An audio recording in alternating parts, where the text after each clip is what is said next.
business about public accommodations. Does anybody remember what that refers to? We talked about this in connection with the Civil Rights Act of 1875. That last Civil Rights Act passed by Congress during the Reconstruction period, as Reconstruction was coming to an end. Okay?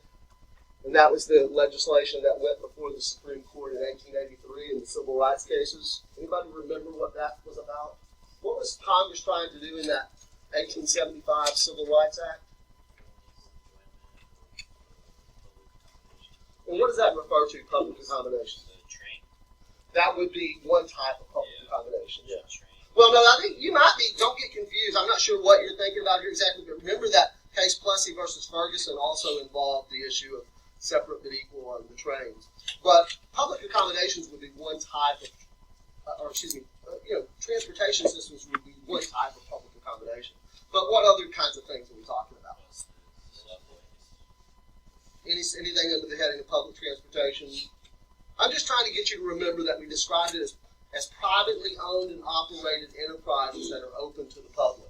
So that would include things like hotels and restaurants and theaters and so on.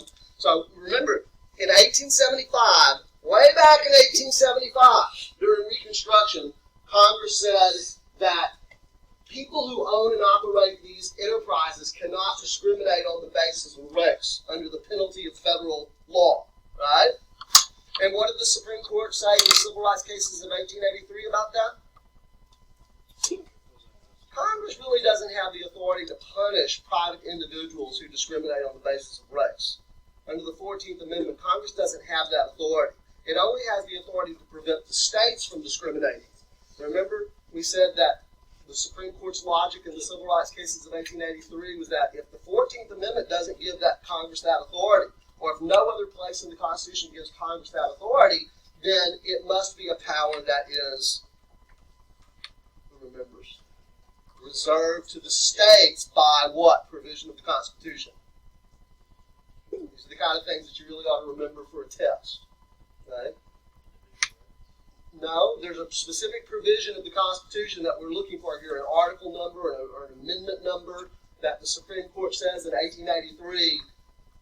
Congress doesn't have the authority anywhere in the Constitution. You can't find an article number or an amendment number of the Constitution that gives Congress the authority to punish private individuals for discriminating on the basis of race. So if we're going to have those kinds of laws in this country, they have to be passed by the states.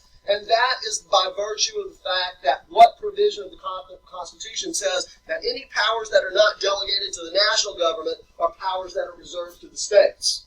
The 10th Amendment. Very good.